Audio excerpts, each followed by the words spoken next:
Você pega, por favor, lá pra mim? Você deixa com o celular. Não tá pronto ainda. Deixa eu ver. Tati, querida.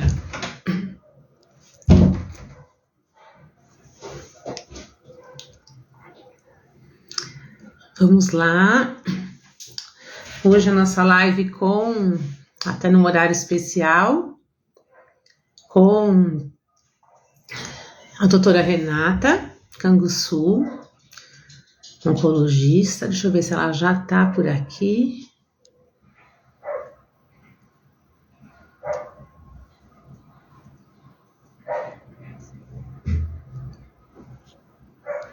Deixa eu ver.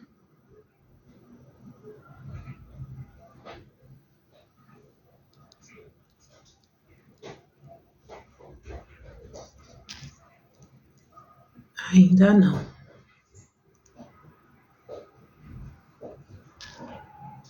Ah, aqui. Entrou agora.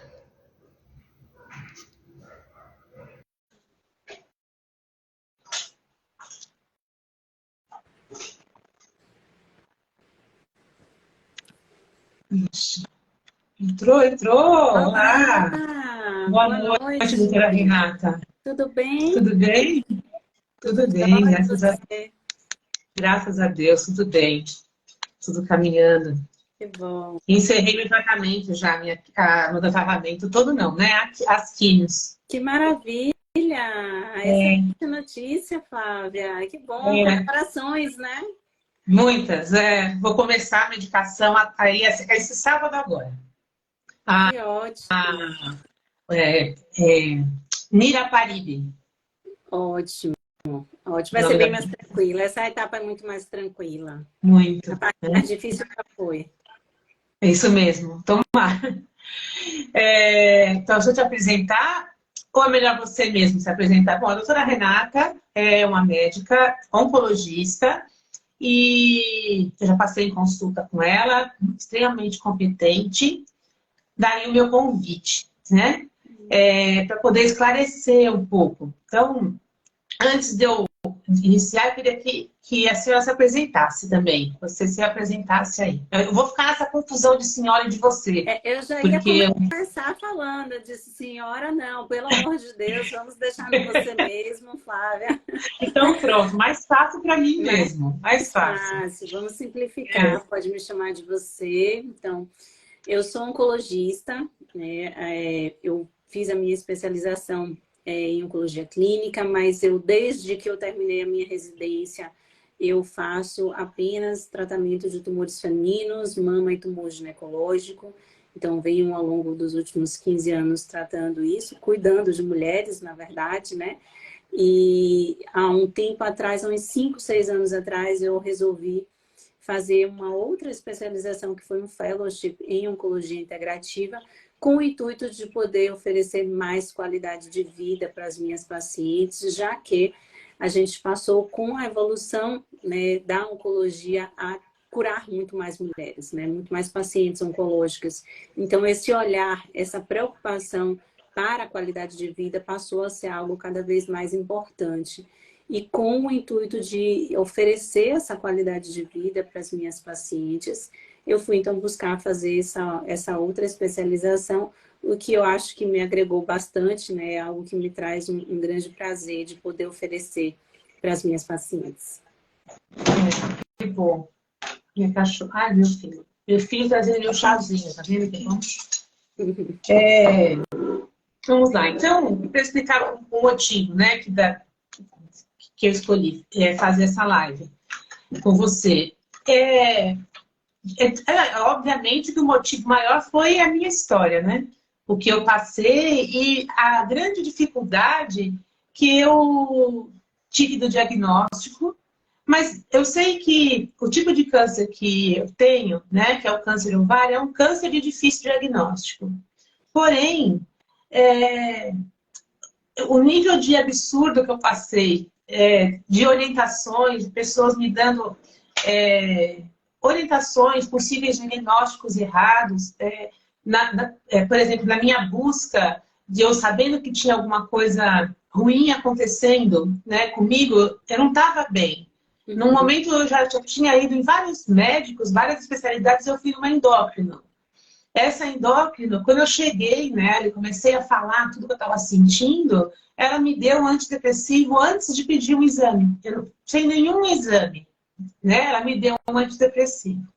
Então, se isso não é julgamento, eu não consigo mais saber o que que é, né? Então, e aí eu fui percebendo que eu mais me conectei, desde o primeiro momento, foi com histórias. Eu preferi me conectar com histórias do que com estatísticas, né? Porque as estatísticas eram terríveis. Então, e eu vi que é isso que a gente passa, entendeu? É isso que a gente sofre, que... E aí, a gente não tem nenhum preparo. Ó, eu sou fisioterapeuta. Eu não tenho nenhum preparo, nem na faculdade, nem na especialização da acupuntura, para eu reconhecer, né?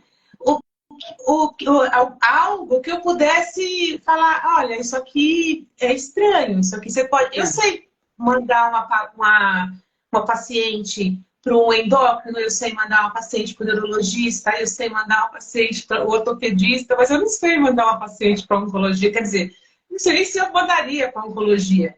Aí foi por isso que eu decidi, né, convidar você para nos ajudar, sabe? A ter alguma orientação, né? Do que a gente pode olhar, o que a gente pode dizer para essa mulher, né? A maioria das pessoas que estão aqui, que estão no meu Instagram e que vão ver essa live depois também, são profissionais da área da saúde que trabalham com mulheres, exatamente, né? Então, por isso que eu pedi isso para você, né? Para ver se a gente consegue mudar alguma coisa, sabe? A gente consegue mudar alguma coisa nesse cenário que é tão difícil para a gente, para a mulher, né?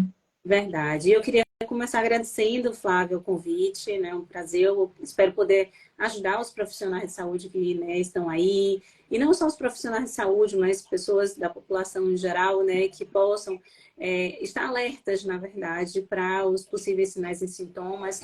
A jornada da paciente com o diagnóstico de câncer de ovário realmente é uma jornada que é difícil.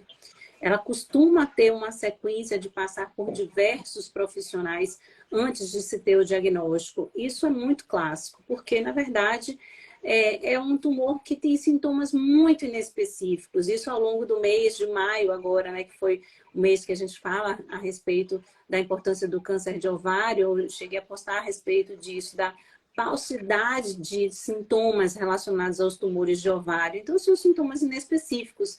Às vezes um desconforto abdominal, um aumento do volume abdominal, né? Às vezes sintomas de dificuldade de digerir adequadamente, mudança de hábito intestinal. Então, são sintomas inespecíficos e que costumam realmente ser muito pouco valorizados. Então, com isso, infelizmente, a nossa realidade é que a gente ainda dá, né, diagnóstico de câncer de ovário em 3/4 das vezes mais avançado. Mas, graças a Deus, a gente vem evoluindo, as terapêuticas avançaram muito. Hoje, com a medicação mesmo que você vai começar a tomar, que é o inibidor de PARP, a história natural do câncer de ovário mudou completamente, graças a Deus, então as coisas vêm melhorando. Mas no sentido de conseguir dar o diagnóstico precoce, realmente a gente ainda tem esse grande desafio. Nós não temos exames de rastreamento para isso, então é realmente valorizar sintomas, que muitas vezes, apesar de inespecíficos, eles vão precisar, principalmente quando nós estivermos diante de pessoas ali na perimenopausa, que é o momento em que está mais fácil de se ter esse diagnóstico, né? De fazer uma investigação mais profunda diante de sintomas que poderiam realmente ser bobos, né? Então, realmente a gente vai precisar, diante de um achado, fazer uma investigação um pouco mais profunda. E aí, o alerta que fica realmente é esse. Então, se você é um profissional de saúde, está diante de uma paciente que está com um aumento de volume abdominal, tem alguma coisa que está diferente aqui, ó, procura um ginecologista, né? Então, mandar procurar um especialista, como você me perguntou, vou mandar para um oncologista. Nós, na verdade, nesse caso, nós costumamos entrar quando a gente já tem um diagnóstico, né? É um pouco diferente, exceto no caso, por exemplo, quando eu faço, já por fazer oncologia integrativa, eu faço orientações de pessoas que não têm o diagnóstico de câncer com o intuito de prevenção. Então, a pessoa tem desejo de fazer algo para evitar o câncer, às vezes tem uma história familiar, ou simplesmente é realmente um desejo de evitar o câncer e quer saber o que pode fazer. E eu faço esse tipo de orientação de prevenção primária. Mas fora desse contexto, seria, na verdade, diante de um achado desse, procurar um médico ginecologista para fazer uma investigação um pouco mais profunda, né? Essa é a recomendação que a gente costuma fazer. Se você estiver diante de uma mulher com alguns sintomas, mesmo que inespecíficos, não deixe passar, né? Procure um especialista, procure um ginecologista para fazer uma investigação mais adequada. Entendi. E é importante, eu penso, né, nesse caso específico do câncer de ovário, que é difícil diagnóstico, né? Eu acho que seria interessante a gente pontuar, né, e dizer para ela, eu tô com esses... Porque mesmo tendo esses sintomas, os médicos, mesmo assim, eles têm a tendência, né? Eu não tive muita sorte, porque mesmo na hora que eu cheguei numa médica, que foi uma médica muito boa e que fez sobre a investigação, o meu marcador tumoral, se a 125, ele não aumenta. E hoje eu sei que ele não aumenta muito. Né? Ele cresce, mas ele não cresce muito. Então, ele não assusta ninguém. Né? Então, eu tive essa questão. Mas não é assim com a maioria das mulheres. Né? Elas têm essa... Então, você acha que a gente, orientando ela a procurar um ginecologista e procurando esse ginecologista falando dos sintomas, é porque eu estou com essa sensação, isso. Aí isso ajudaria mais. Ajuda, assim, a rigor, como um ginecologista, né, um médico que está recebendo uma paciente que está numa faixa de idade que é mais suspeita. Hoje a gente sabe que a gente encontra também muitas pacientes mais jovens, né, que têm ainda assim um diagnóstico de câncer de ovário. A gente precisa, assim, né, ir mais a fundo e fazer uma investigação. Então, eu imagino que uma médica recebendo essa paciente com sintomas, ela vai, sim, prosseguir na investigação. É claro que o marcador tumoral, ele nem sempre é algo de valor, né? Então, existem tumores que vão realmente marcar, existem tumores que não vão marcar. Então, os tumores que elevam marcador tumoral, fica mais fácil, né, da gente conseguir, olha, o marcador... Veio um CA-125, que é o marcador mais típico para câncer de ovário, o valor normal é até 35, veio de 1.000. Poxa, a suspeita fica mais alta, fica mais fácil. Mas se vem ali na faixa dos 50, fica mais difícil, até porque o marcador tumoral, e eu canso de bater nessa tecla, né, que às vezes existem alguns médicos que pedem marcadores tumorais como forma de rastreamento, e não tem a indicação de fazer a solicitação de marcador tumoral como forma de rastreamento. Mas se você tem sintomas, faz o exame de imagem junto com o marcador tumoral para investigar, aí faz algum sentido. Mas ele estar normal, ele não vai afastar o diagnóstico, né? Então, assim, e também ele está um pouco aumentado, pode ser que ele esteja aumentado por doenças outras benignas, né? Insuficiência hepática, qualquer tipo de ascite, endometriose, cistos de ovário. Então, são doenças benignas e que vão poder alterar o marcador tumoral sem necessariamente a gente estar falando de uma doença maligna. Então, é algo que a gente precisa usar junto com um contexto clínico para poder realmente ter algum valor. Porque, isoladamente, o marcador tumoral, ele não vai ajudar no diagnóstico de um câncer de ovário. Então, a gente precisa ter essa compreensão de que o marcador tumoral pode ser útil, no sentido de ajudar a guiar, né, junto com o sintoma, com a história clínica, com um exame de imagem, talvez que tenha ali um cisto duvidoso, ele pode ajudar. Mas, isoladamente, ele não é capaz de diagnosticar, não. Entendi. Então, os marcadores tumorais, nem em outros tipos de câncer, também não são exames que seriam feitos preventivamente? Não, a gente faz o exame de marcador tumoral como forma de rastreamento para o câncer de próstata. Para isso, a gente faz sentido. Então, PSA realmente a gente usa.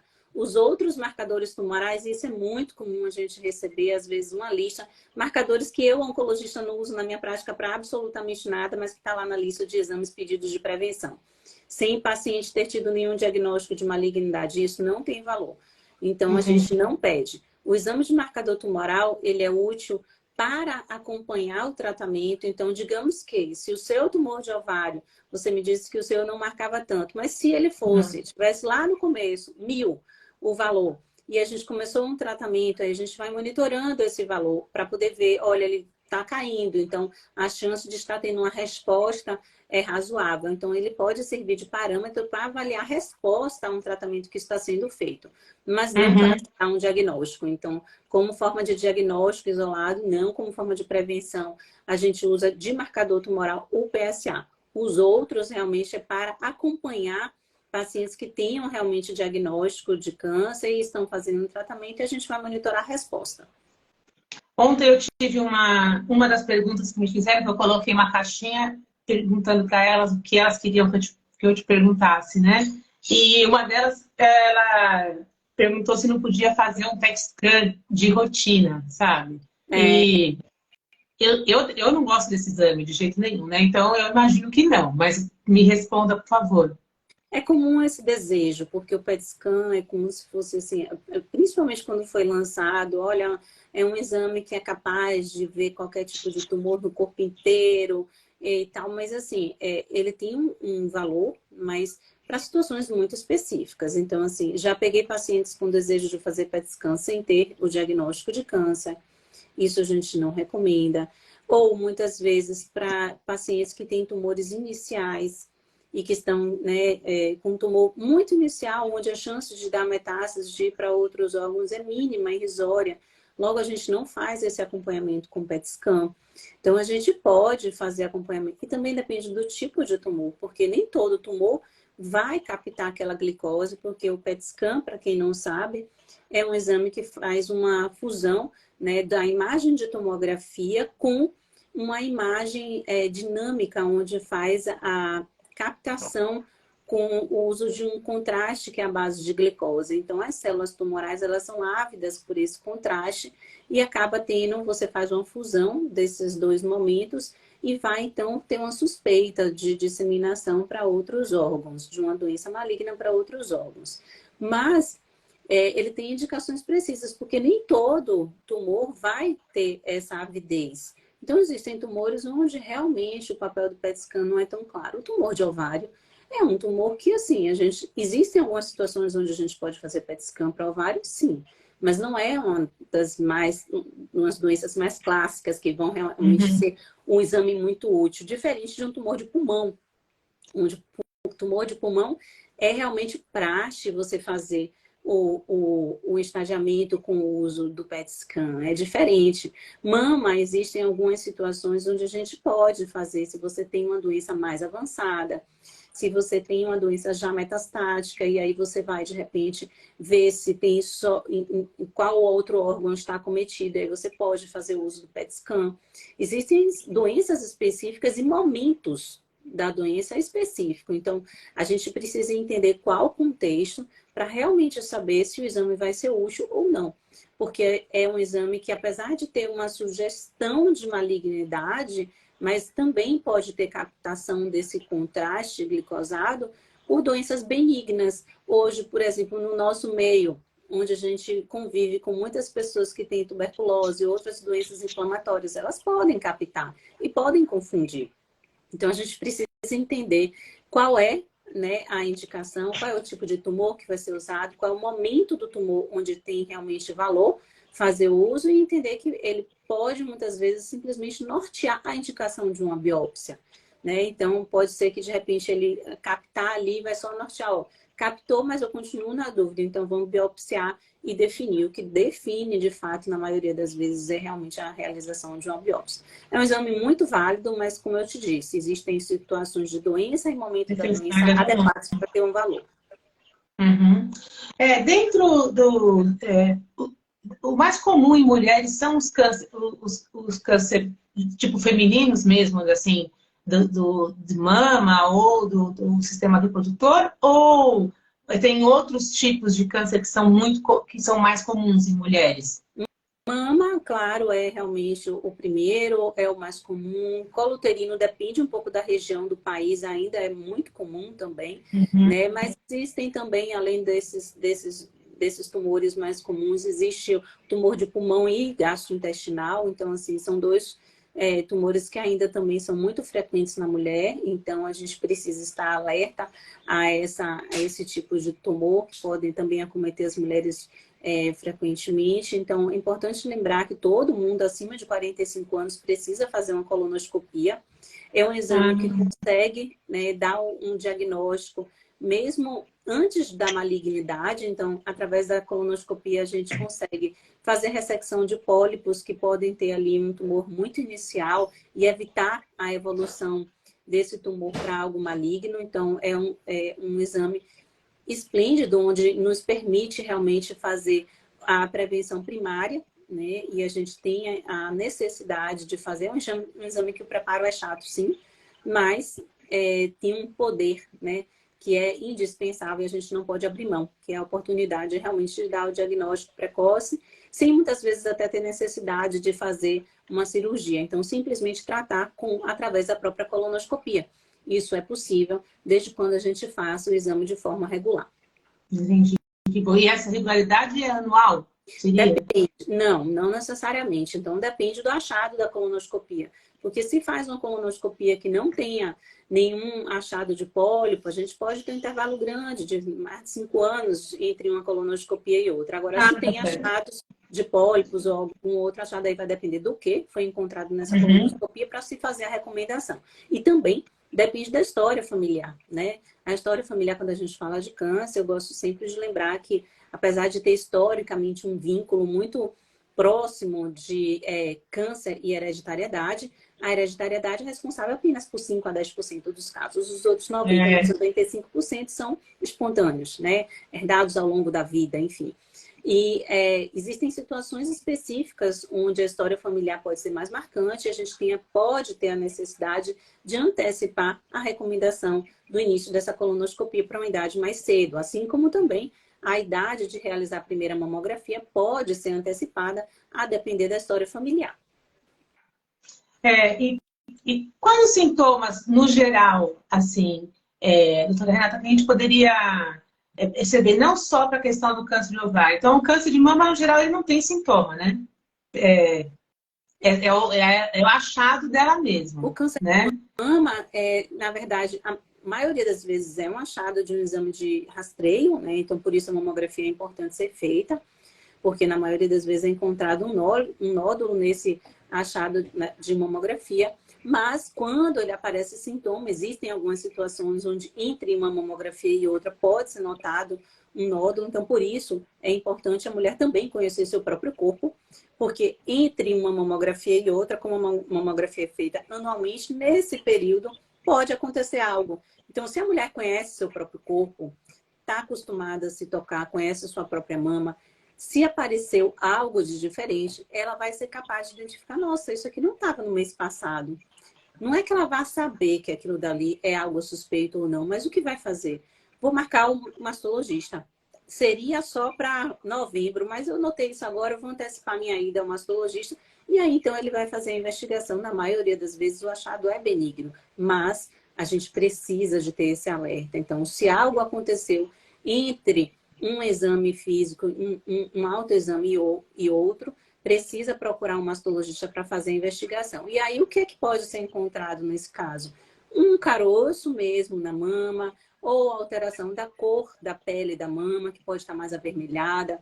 Às vezes a pele pode estar com um aspecto que a gente chama de casca de laranja, pode ter saída de secreção pelo mamilo, pode ter também um caroço na axila, o que caroço na axila costuma ser algo comum de acontecer. Mulheres que depilam podem ter normalmente mesmo aumento desses gânglios, mas existem algumas características específicas que aí realmente só o médico é quem vai saber se é algo suspeito ou não ali pelo exame.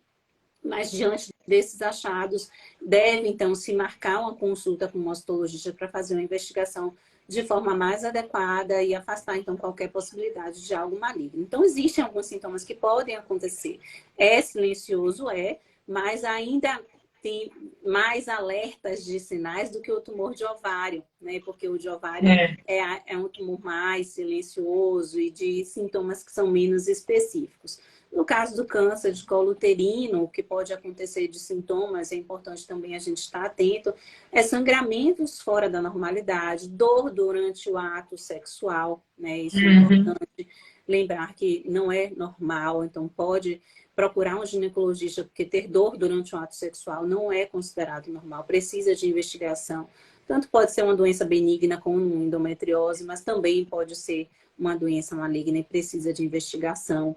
Então, é importante que a gente esteja alerta a essa situação. E com relação ao exame a ser feito, no caso do exame de câncer de colo uterino, é realmente a realização do exame preventivo Papa Nicolau, que deve ser feito anualmente para toda mulher com vida sexual ativa.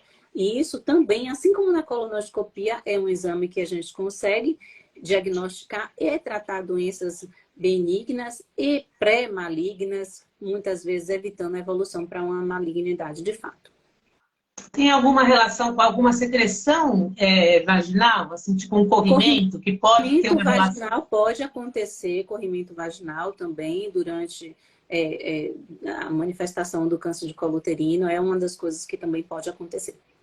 E eles têm algum tipo de característica que é mais fácil de perceber? Um cheiro diferente, ou cor diferente, ou algum aspecto ou não? A gente chama, tem um aspecto meio aquoso mesmo, né? Mas assim, o que a gente recomenda é que todo e qualquer corrimento vá ser exame, né? investigado mesmo pelo ginecologista. Essa é a coisa que a gente precisa estar atento. Tá com corrimento, não é natural, a gente precisa realmente fazer uma investigação. Procure o ginecologista, mesmo que às vezes tenha um intervalo de tempo curto que você já tenha ido, é importante fazer. Mudou, apareceu algo novo, um sintoma novo, precisa realmente retornar antes ao ginecologista para poder investigar. Entendi. E você falou da endometriose, né? Tem alguma relação da endometriose com algum tipo de câncer feminino, assim ou não? Ou não se sabe disso aí?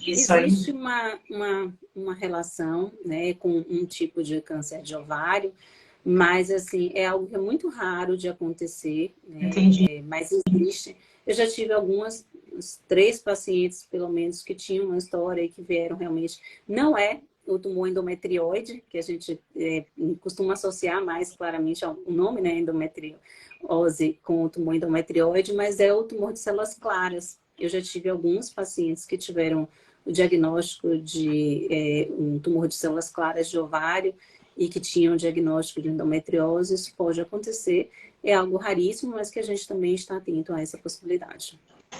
Tá. E eu queria saber também da fertilidade, né? Que é uma coisa que assusta muito as mulheres, né? E a gente trabalha demais com...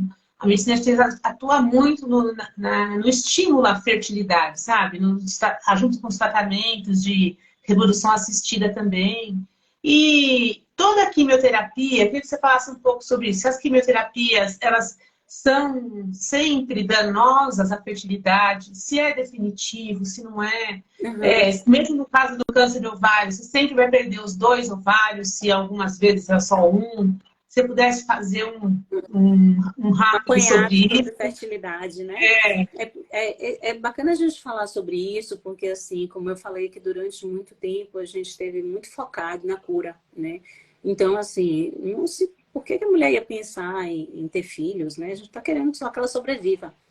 E durante muitos anos isso foi assim que aconteceu, mas com o passar dos anos e toda a evolução nos tratamentos, no diagnóstico precoce que a gente vem alcançando dentro da oncologia, essa preocupação mudou e mudou também um pouco o perfil de pacientes com diagnóstico, onde a gente tem visto pacientes mais jovens tendo diagnóstico, mudou também o perfil de programação de vida mesmo dessa mulher, porque afinal de contas a mulher costumava ter filho lá na faixa dos 20.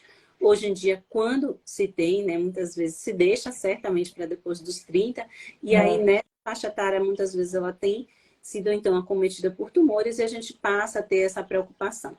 Então, como eu falei, antigamente a gente não tinha esse olhar e hoje em dia já se tem essa preocupação e se tem também a tranquilidade e segurança de muitas vezes conseguir oferecer tratamentos que sejam poupadores de fertilidade. Você perguntou com relação à quimioterapia. Toda quimioterapia vai realmente impactar na fertilidade? Depende da medicação, mas boa parte das quimioterapias podem reduzir fertilidade. Nem todo mundo vai perder a fertilidade, mas depende um pouco da idade em que é feito o diagnóstico. Então, se essa mulher teve o diagnóstico de câncer já mais próximo da idade provável da menopausa, então, por exemplo, digamos que ela teve o diagnóstico ali com 45, a chance dela menopausar de fato com o tratamento é muito maior do que alguém que teve o diagnóstico na faixa dos 30. Então, a mulher que teve o diagnóstico com 30, a chance dela ter impacto na fertilidade é menor, mas ela acontece. Portanto, o que eu recomendo sempre é que uma mulher que tenha desejo de gestar, mesmo que naquele momento não seja algo muito claro para ela, ela precisa pontuar isso ao seu médico. E nós, enquanto profissionais de saúde, nós precisamos perguntar, né? Então, toda paciente minha em idade reprodutiva vai fazer quimioterapia. Eu pergunto, você tem desejo de ter filhos?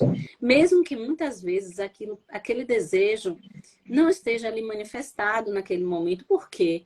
Porque ela também está focada no processo de cura. Ela não quer muitas vezes parar para pensar em ter filhos. Eu não quero falar de filho agora, eu só quero ficar boa. Mas aí você passa o tratamento, se você não foca nisso, você passa o tratamento e aí depois vem aquele desejo, você não fez a orientação que deveria ter feito de procurar a assistência para a reprodução, né? Então, o que eu recomendo é a mulher em idade reprodutiva deve passar em consulta com fertileuta antes de começar o tratamento, porque realmente do momento do diagnóstico pode não ter um foco nesse desejo de gestar, mas mais adiante isso pode acontecer e é sempre melhor a gente fazer realmente ter o cuidado de preservar a função ovariana sempre que possível com segurança antes mesmo da gente começar o tratamento, né? Então falamos da quimioterapia, mas tem realmente a questão também com relação à cirurgia. Então você perguntou, toda mulher vai precisar retirar os 2 ovários? Então depende. Teve até um estudo que foi apresentado agora na ASCO que está acontecendo, mostrando que, por exemplo, tumores de colo uterino muito iniciais, onde antigamente a gente tinha a indicação de fazer uma esterectomia radical com retirada dos 2 ovários, e mostrou que talvez seja possível fazer uma esterectomia simples, sem a retirada dos ovários, mantendo ali a função ovariana dessa mulher. Por isso, mais uma vez, dar o diagnóstico precoce faz toda a diferença para a gente saber o que é que a gente vai poder oferecer para essa mulher. E quanto mais precoce, maior vai ser a chance de você fazer procedimentos menos invasivos e que muitas vezes permita essa mulher até mesmo gestar um dia. Então, o momento do diagnóstico é fundamental. Claro que vai depender também do tipo de tumor. Então, existem tumores que são mais agressivos e que vão realmente ter necessidade de fazer uma cirurgia mais radical. Mas existem outros que vão permitir fazer uma cirurgia que seja poupadora de fertilidade. Eu, na semana passada, atendi uma paciente que tem esse desejo de gestar e a gente combinou o seguinte, a gente vai fazer um procedimento que é poupador da fertilidade com tumor de colo uterino, fez o procedimento que era conservador e deixou os ovários, retirou só uma partezinha ali do colo e ela vai, então, providenciar gestar. E depois que ela tiver, então, ter tido o filho, a gente vai finalizar o tratamento, então, com a cirurgia que é considerada radical, que é uma cirurgia final. Então, é possível também a gente fazer isso. Tudo depende realmente do tipo de tumor, o momento em que é feito o diagnóstico desse tumor e, essencialmente, da conversa, né, da paciente com o médico com relação a esse desejo de gestar. Então, isso precisa ser perguntado de forma muito ativa antes do início de qualquer tratamento. Entendi. Tem até uma técnica que está sendo muito usada aqui no Brasil agora, que chama Duo-Stim. Não sei se você deve ter ouvido falar já. Ela foi desenvolvida para pacientes com câncer de mama para prevenir. Então, para poder fazer a retirada de folículos antes, né, de óvulos, antes de fazer o tratamento. E ela é duplo estímulo. Então, eles fazem 2 estímulos no mesmo mês, no mesmo ciclo menstrual, que isso otimiza, né? A quantidade e aumenta a quantidade, otimiza o tratamento, elas não precisam fazer tantos meses de tratamento, e aí dá tempo de fazer antes de começar a quimioterapia, muitas vezes. Mas ela também é muito boa para mulheres que não respondem muito bem às medicações. Então, acaba que aqui no Brasil está sendo muito usada para isso também. É importante também falar, primeiro, hoje as técnicas realmente estão demorando um tempo muito mais curto para você conseguir, né, captar esses óvulos, mas uma coisa que é bacana a gente lembrar também é que é seguro, né, a gente fazer essa opção. Então, muitas mulheres às vezes têm medo, poxa, mas eu tenho um tumor que é sensível ao hormônio, eu vou fazer esse estímulo, né? E hoje se mostrou que fazer a fertilização e fazer o estímulo para essa ovulação, né, por via hormonal, é um estímulo muito pontual. Então, isso não impacta realmente no risco de doença ao longo da vida. E também com relação ao câncer de mama, é difícil a gente deixar de falar sobre o estudo que foi apresentado nesse ano do ano passado, dezembro do ano passado, que mostrou que é seguro mulheres que têm o diagnóstico de câncer de mama, estão fazendo hormonioterapia, a gente pausa a hormonioterapia, se a mulher já está ali utilizando por 2 anos, pelo menos, de hormonioterapia, a gente pausa, ela engravida, é possível permanecer até 2 anos de pausa, né, dessa terapia endócrina, e depois de engravidar, ela então volta a fazer a sua terapia até finalizar. Então, isso se mostrou ser seguro, né, sem aumentar risco de recidiva, porque essa é a nossa prioridade, a gente quer sempre que a mulher possa gestar depois de ter tido o diagnóstico de câncer, mas é importante que isso não comprometa a segurança oncológica. Então, isso demonstrou que é uma estratégia eficaz, porque tiveram vários partos, né, de crianças saudáveis após esse tratamento, e também se demonstrou ser seguro. Então, não houve maior risco de retorno da doença com essa estratégia. Então, foi um estudo emocionante de ver a apresentação, né, porque realmente a gente falar de uma doença que ainda traz tantos estigmas e perceber que hoje a gente consegue oferecer com segurança a possibilidade dessa mulher voltar, possibilidade de gestar e ser mãe, né, novamente, é muito bacana. Que bom. Bom. Uma coisa só que você falou que ficou aqui no ouvido agora. Se eu, então, não tiver impacto na fertilidade dela, no sentido, na questão dela engravidar, também não vai ter impacto na qualidade do óvulo dela depois. Ou eu posso ter uma coisa ou outra. Se fosse fazer por fertilização, seria sempre indicado após uma mulher fazer tratamento do câncer, ela passar por um teste genético do embrião ou não? Ou não tem essa relação? O teste genético do embrião, não. Isso, na verdade, assim, a estratégia que vai ser utilizada para fertilizar essa mulher, e se vai ser necessário fertilizar, ou se de repente ela vai conseguir engravidar espontaneamente, a questão de você captar os óvulos e congelar é simplesmente para você ter uma garantia, né? Porque você pode ter impacto na função ovariana. Então, a gente faz essa orientação para que, se porventura não for possível de engravidar de forma espontânea, né? Então, ela faça a fertilização e já tem ali uma garantia de um óvulo que não foi impactado, né, pelo tratamento. Entendi. Mas não que isso seja necessário fazer porque o tratamento vai impactar a qualidade desse óvulo. Pode impactar no sentido de não conseguir que ter um óvulo viável depois do tratamento. Mas não que isso vá ter algum impacto na genética, digamos assim, do bebê que vai ser gerado após o tratamento. Isso não. Que bom, que bom. Então, vamos falar... uma pergunta importante. A vacina do HPV, né? Que ela tem... Então, eu queria que você falasse sobre isso, se a gente dá, se não dá, para os meninos e para as meninas, né? Dá, pelo amor de Deus. Dá, pelo amor de Deus. Então, assim, os meus já tomaram, né? Assim, é uma vacina que é o que vai permitir, de fato, né, a gente conseguir erradicar o câncer de colo uterino, que já está erradicado em tantas regiões do mundo, né? Mas que ainda hoje no nosso país mata tantas mulheres, né? Então, a gente precisa realmente fazer com que a cobertura vacinal seja maior do que o que nós temos hoje em dia. É uma vacina altamente segura, eficaz, tem uma eficácia que beira os 100%, então ela precisa ser dada realmente. Ela tem dada de forma gratuita hoje no SUS. Sim, no SUS.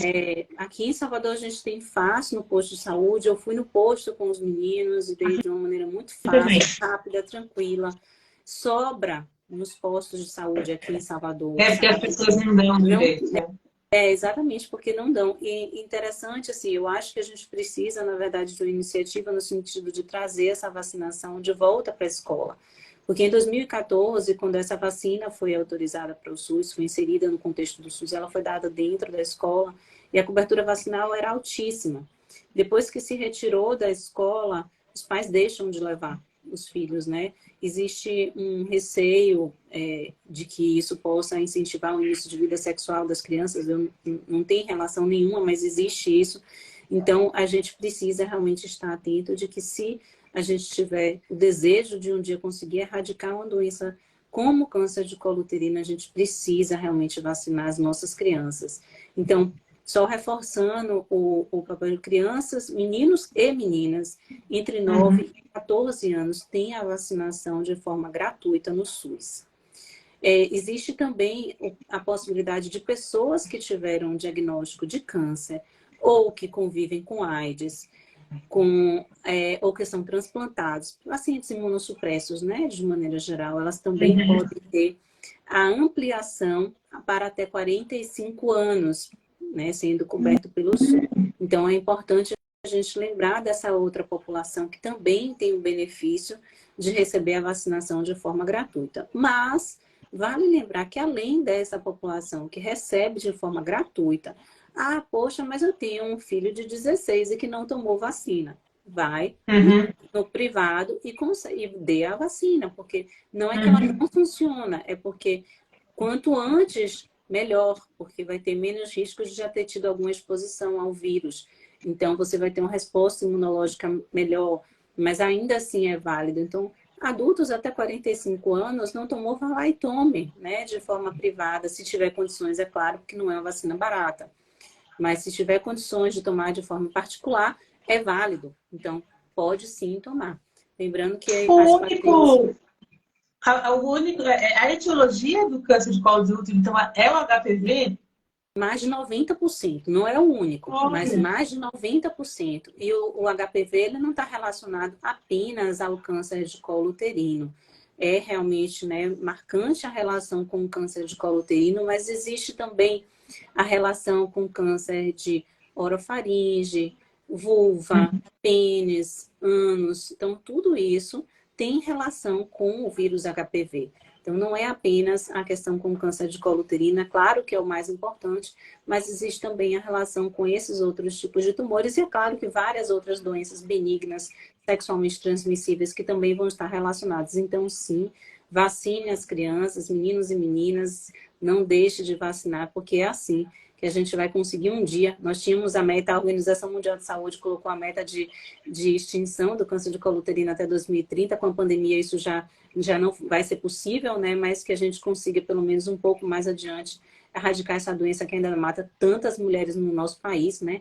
E uma doença que a gente sabe que pode ser evitada se a gente tiver realmente a realização da vacina e também a realização do exame preventivo Papa Nicolau anualmente para a mulher com vida sexual ativa. Que bom. Então, vamos falar de prevenção. Né? A gente ouve falar muito que os principais fatores do câncer são ambientais, que eles chamam, né? Que é o seu estilo de vida, a alimentação. Aí eu queria que você falasse, né, para quem está aqui, que é aluna minha, né, e não conhece no perfil doutora Renata, a gente vê que ela é um exemplo mesmo dessa questão da prevenção, né? Então eu queria que você falasse sobre isso, sabe? O que elas podem fazer, o que a gente pode fazer, na verdade, né? Para prevenir né? O câncer, essa doença tão difícil, né? Bom, então, existem fatores de risco, quando a gente fala de câncer, existem fatores de risco que nós não podemos modificar. Como a gente falou a respeito da história familiar, 5 a 10% dos casos são hereditários, isso a gente não tem como mudar a nossa história. A idade da primeira menstruação, a idade da última menstruação, isso a gente não consegue mudar. O nosso sexo, porque afinal de contas, né, as mulheres vão ter mais risco de ter câncer de mama do que os homens, então isso em si. A idade, né, o envelhecer a gente não muda. Então, assim, isso são fatores de risco que não estão nas nossas mãos. Mas existe 40% dos casos de câncer de mama que estão nas nossas mãos, nas nossas escolhas, nos nossos hábitos de vida. Então, essa é a parte que nos cabe evitar, né? Além de toda a questão de vacinação, realização de exames, porque isso muitas vezes é prevenção secundária. Vacina não, mas realização de exames é prevenção secundária. Mas os 40% está ali na nossa mão, nos nossos hábitos de vida, e por isso é tão importante a gente falar com relação a evitar tabagismo, com relação, que é responsável por diversos tipos de câncer, com relação ao consumo de álcool. Então, antigamente, nós achávamos que consumo moderado de álcool era aceitável. Hoje em dia, para a prevenção de câncer, não existe uma dose que é considerada segura. Então, é importante lembrar que o álcool está, sim, relacionado ao maior risco de câncer, de diversos tipos de câncer.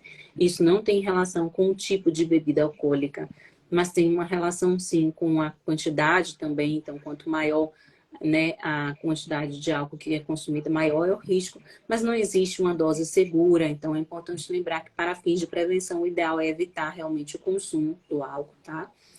É uma alimentação equilibrada, então existem hoje várias questões que a gente ouve dizer de que cura e de que causa câncer dentro da alimentação, mas eu acho que é importante, se a gente quiser fugir das fake news, é seguir o básico, né?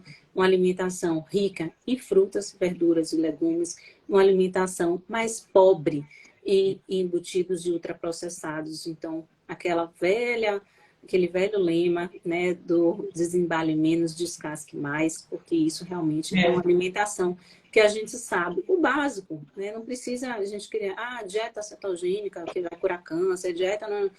Vamos seguir esse básico. Se a gente conseguir seguir esse básico, eu acho que a gente já vai estar dando um grande passo no sentido de prevenção de não só câncer, mas vários outros tipos de doença crônica.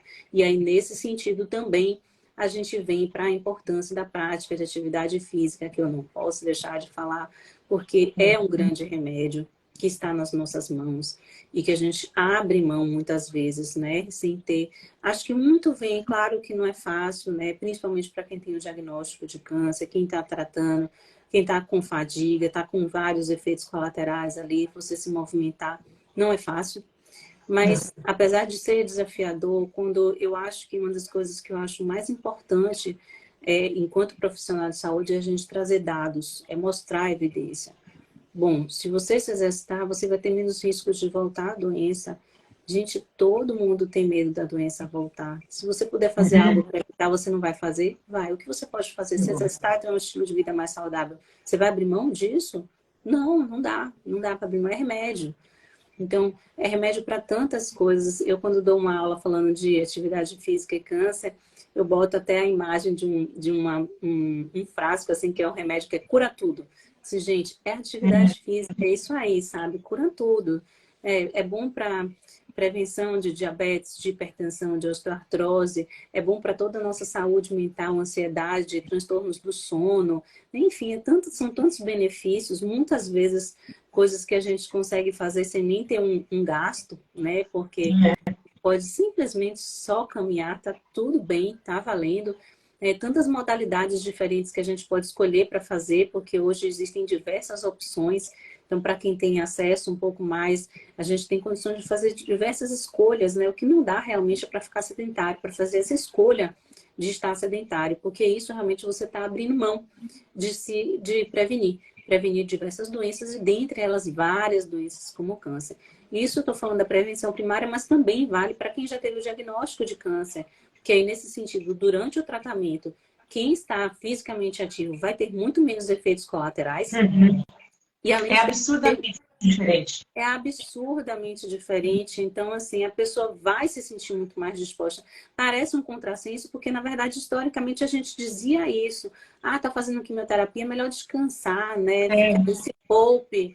Não é verdade. Hoje em dia, a gente já desmistificou isso e a gente sabe que não, a gente precisa, sim, manter o corpo em movimento para ter mais disposição, para ter menos efeitos colaterais relacionados ao tratamento e também para depois do diagnóstico você ter menos risco da doença voltar. Então, isso é algo que não dá para abrir mão. É como se eu dissesse assim, olha, tem um remédio aqui que cura o câncer, né, que vai reduzir o risco da doença voltar, e você diz, hoje eu tô com preguiça de tomar, não quero não. Não sou estranho. Eu quero tomar comida enjoo esse remédio. Não sou estranho. Pois mas é a mesma coisa. Então, é uma escolha equivocada. Mas que eu acho que quando a gente informa sobre o papel, né, dessas escolhas, eu acho que fica mais fácil da gente ter uma adesão. Então, não é fácil, até porque boa parte da população, quase metade da população é sedentária, isso mesmo sem ter doença. Imagine para alguém que está passando por um momento desafiador na vida, então é desafiador mesmo.